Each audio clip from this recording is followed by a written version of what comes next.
Welcome everyone, Ify here with another gem of a fragrance. This time is by the house of Aramis. This one is called Tobacco Reserve.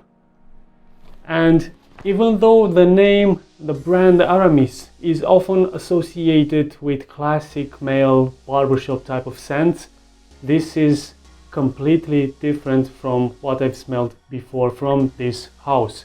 It's even way different from Aramis Havana. Tobacco Reserve is what I was expecting to smell in Havana when I first smelled it.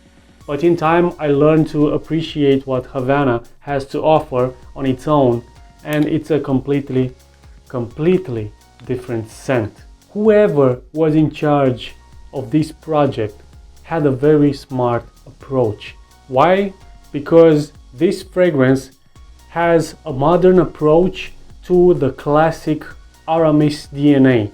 Before going into how I perceive the smell, let me tell you the official notes. So top notes we have black currant and clary sage. Mid notes we have tobacco, we have nutmeg, and we have orris root. And base notes we have tonka bean and oak moss. So immediately right after spraying the fragrance you will get the main ingredients in the composition, which of course it's tobacco, one of the ingredients. And in this fragrance, compared to Havana, in this one the tobacco is more mature, it's smoky, but it's not very smoky. And it feels like it hasn't really aged enough. So it's somewhere in between the green one and the smoky one, but it leans more towards the more mature one. So don't get the wrong idea here, I'm talking about the maturity of the tobacco and not the maturity of the fragrance. Okay, so this fragrance, I will say from the start, it is not just for mature men. Another main ingredient which pops up from the start is the tonka bean, which in this composition it feels like vanilla. The tonka bean in this composition is very well blended, and I'm saying this because tonka bean has ruined many fragrances for me.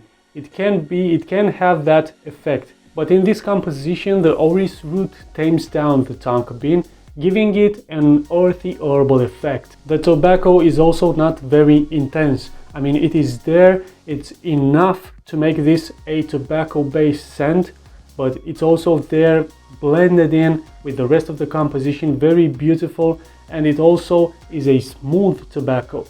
The smoothness of the composition, I believe it's mainly because of the nutmeg note, which even though it is not a prominent note and it's not a note that stands out, it plays a very important part in this blend and in blends in general. The smell doesn't change too much, I mean, except from the beginning when you get that orris root, which gives the fragrance that herbal earthy effect. After that goes away, what you are left with is a almost like incensey, leathery, smooth scent, also sweet. The tonka bean is there from beginning to the end, and that's what makes this fragrance modern. So not overly sweet, but sweet, smooth, leathery, and incense. And of course the leathery incense smell, it doesn't come from the leather or the incense note because it doesn't have those two. It's of course coming from the tobacco note. The performance of the fragrance is also a very good one, and that's again a very important factor in fragrances, and of course in Aramis fragrances, which is usually known for not having a great performance.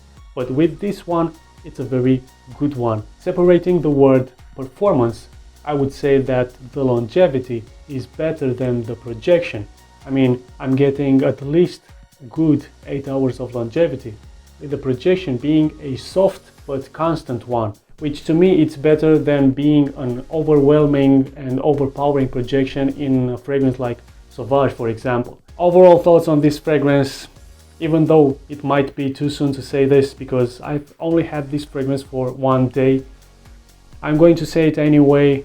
I believe this fragrance has the potential to become timeless, a timeless blend, and who knows, maybe even a masterpiece. And that was it, guys. Until the next video, you keep smelling great.